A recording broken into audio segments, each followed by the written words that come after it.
Squirrel Girl on Marvel Rising. Well, you certainly act like the personality of Squirrel Girl, that's for sure. You know, it's typecasting. Never have I played anything more appropriate. Even in this interview, I am less myself. Oh, see? Spazzing already. Is this her first time meeting... Using a water bottle? No, Yeah. No, I mean meeting Riri Williams, Ironheart. Yes. Will they not get along at first? Because when they first met Spider-Gwen, Yeah. they kind of got There was a little bit of friction. Yeah. Yeah. Will be similar. Unlike much programming, most women actually get along when they meet for the first time. And actually, Squirrel Girl loves Riri because she's also this scientific wonder genius who's really capable of using tech and her powers to fight crime, make the world a better place. You know, superhero stuff. So they're gonna be friendly. It'll be friendly. Well, you'll watch. I'm excited. Yeah.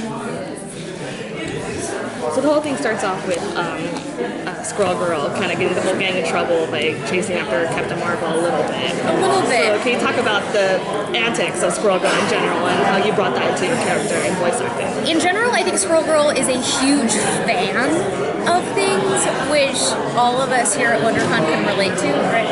But yeah, I think whenever you're kind of like mindlessly making someone a god, things slip under the rug. So that's a little bit of what happened. But the way that I bring that to the table is I am a clumsy mess of a human, and that comes through in this character. Don't you think Squirrel Girl would be needed in Endgame? Because in the comics, she beat Thanos. So I'm well aware. right. So they should bring you into Endgame. You're going to be in Endgame, who right? do we have to talk to? How do we rally the internet to make this happen? Hashtag Squirrel Girl the movie. Just kidding. I'm not kidding. We can run across the street. I think and it's talk a great together. idea. Yeah, is he here? I don't know, probably. How familiar were you with the Squirrel Girl character before you were voice acting? Well, before it was voice acting, we made a live action Squirrel Girl thing, so a lot. So very, very familiar. Yeah, I've read most of the comics, and Ryan North, the guy that's been writing them most recently, is a genius comedic writer, and so I loved reading them for the laughs. And that's the thing that always brings me back to comics. Even in film, like even superhero films, I'm most attracted to the ones that have the most comedy in them because I am a comedy person. So yeah, I love her. I just think it's cute because Squirrel Girl and Miss Marvel are best friends because they're both fangirls in general. So I think it's super But isn't that adorable. like what brings so many of us together here? Like, people have met their lifelong partners at these cons because of the bond of fandom. It's a beautiful thing. She's smiling because she's one. Because you're one? Did you meet your husband here? Or a partner? Yeah. Yes, here? San Diego Comic Con. Really? Yeah. And how did you guys get married at a con? We're going to. Shut up. We're moving into each other. He's been giving me shit. That's why. Sorry. Oh, no, that's the cutest. Thank you. Anyways, anyone else want to ask? Did you ever get to see a finished version of the New Warriors pilot? Could Can't we? talk about it. They'll kill me. I would love to see it someday. And see.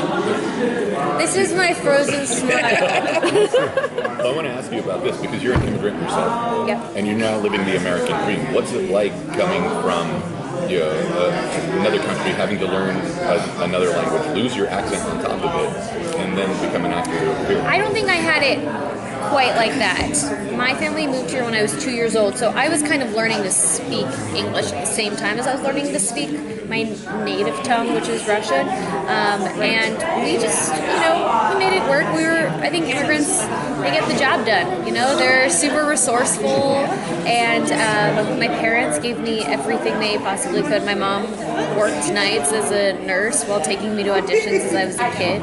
So just, everyone worked their butts off to make sure that the next generation had everything they didn't. So, yeah, it does feel really nice now to be able to talk about Uzbekistan because nobody ever does. So it's a lot of pressure, you know, being the only time everyone brings it up. But it's nice. It's fun. What's Very the grateful. biggest challenge in voiceover work for you? The biggest challenge in voiceover work for me, honestly, it's a dream. I don't find it very hard. I find it to be a joy through and through. I love showing up and not having to care about the vanities that come with being on TV. Not that I don't love getting dolled up, but for that to be a prerequisite to do your job, you know, it can be distracting to say the least. But just to show up and use your full imagination to create the world is so fun. And then to see how like what you brought to it when you're picturing this whole world, because a lot of the times the animation is done after we do the voices. So I've imagined this whole world and my relationships and what my co-stars look like and Tippy and, you know, and my powers, how my powers manifest in me.